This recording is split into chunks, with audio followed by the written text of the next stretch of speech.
Leaning over his front foot, He's doing it again over his front foot.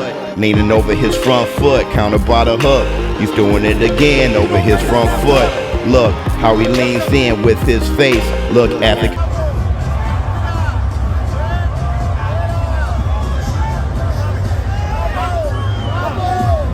What would happen if David would run in the ring when Canelo invited him? They would not let us go in. They have a lot of security in there, so that's why we're giving. He wants to know what's next. And David Benavidez? I don't know right now. I'm gonna rest. I'm gonna enjoy my family. But you know, if the money is right, I made that call.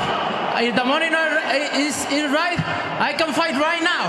I don't give a shit. So it's only a matter of money? Yeah. Right now, I can ask whatever I want, and I can do whatever I want. And I'm Mexican. Instead of like talking trash, would that help a little bit in making the fight? Instead of like saying like buy, buy some 200 million. 200 million still? It's still 200 million? No más. No más. The morning after. Look! Look! Let me tell you something. Canelo versus Munguia. That fight was thoroughly good. That fight was a slobber knocker. When the last time you seen a slobber knocker? that fight was worth every red cent. And I'll tell you this. Canelo's endurance, I will never question Canelo's endurance again. That fight, do you know? When I was looking at that fight, I'm like, is this some kind of record? Do you know, combined, Canelo and Munguia threw over 1,200 punches?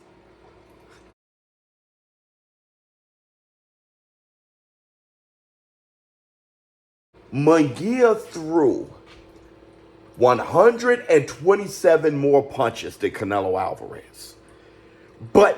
And Canelo, extremely busy.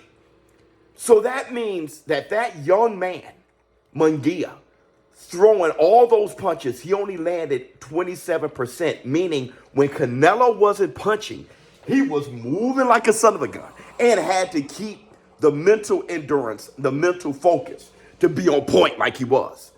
Canelo Alvarez endurance is just fine. That fight, listen, I'm going to tell you, Inoue and Neri, they got some huge shoes to fill.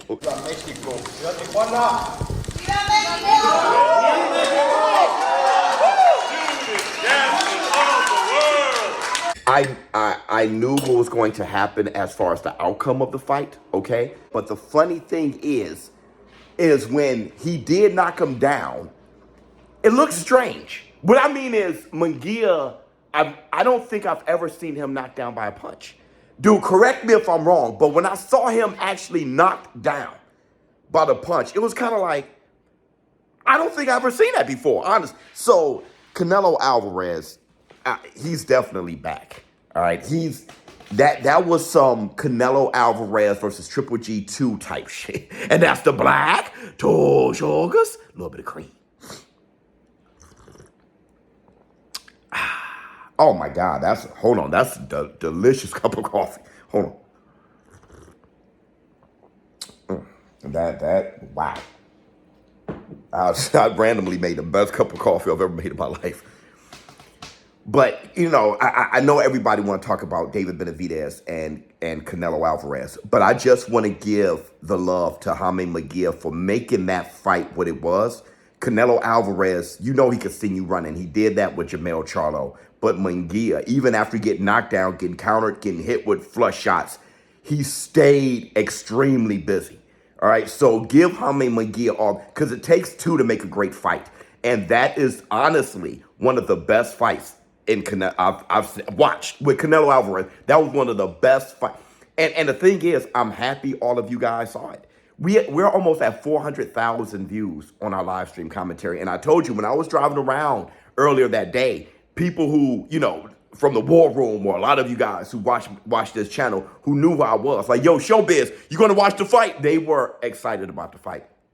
And that was good to see because I was feeling kind of down about this fight. I had that wrong. Like I knew it was going to be a fan-friendly fight, but I didn't know it was going to be one of the best Canelo fights that I've ever seen by Canelo. So tremendous fight. And I'm sure the pay-per-view buy is going to do very well because of how well we did in our live stream commentary, meaning that there was interest in this fight. So look. Let's talk about David Benavidez. Canelo Alvarez stated his price is $200 million. Instead of like saying like buy some 200 million.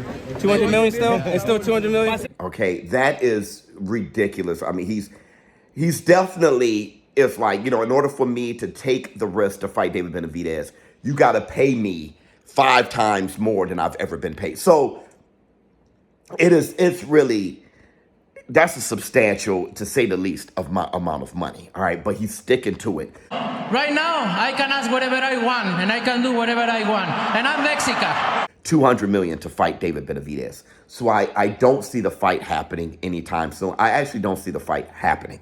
Because in order for the fight to happen, Canelo Alvarez will have to fight him at light heavyweight. Because Benavidez, his plans now is to make his own lane, forget about Canelo, and go for undisputed at light heavyweight. Those are his plans. And he's talking about moving up to cruiserweight. So he ain't, and it's the proper plans. Don't burn yourself out waiting around for Canelo. Risk all your prime years just tearing your body up, waiting for Canelo to hopefully bless you with a fight. By that time, you won't even be the best you. I think Benavidez should make his own lane, be his own man, make his own name so he can be the guy who can do whatever he wants. Because I'm Mexican. And I can do whatever I want. And I'm Mexican. But, is it a duckaroni pizza?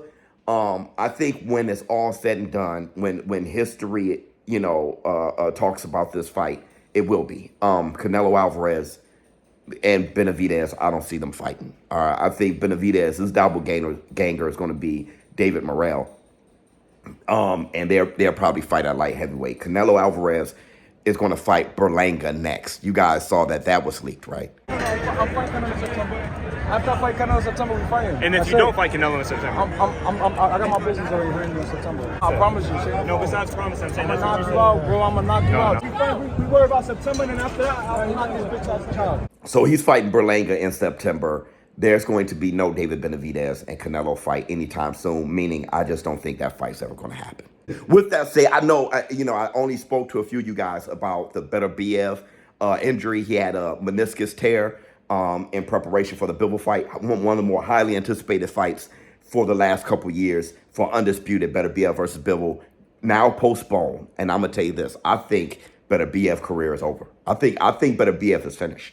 When you're 40 years old and you tear your MCL or meniscus, listen, your career is done. You got to place, a lot of leverage on your knees. All right, I'll tell you, at 40 with a meniscus, well, if his career isn't over, he's not going to be Beterbiev. He's not going to be the best Beterbiev. He's going to age even more, and now coming off of surgery, Bivol going to dance around and move, box. And I don't think Beterbiev's going to be able to catch up with him. If he does catch up to him, what the hell? But at this point, now I'm looking forward to a possible David Benavidez versus Bivol fight, or maybe Bivol and Canelo Alvarez get their rematch Monday. I'm talking about early, in like a few hours, early Monday morning, 3 a.m. or whatever. We're going to go live for the Inoue and Neri fight. Let's see what happened there. ShowBizz, little dope. Let me know how you all feel in the comments below. But listen, fighting David Benavidez or not, I'll tell you this. That fight last night, Canelo versus Munguia, was a slobber knocker. I'm out.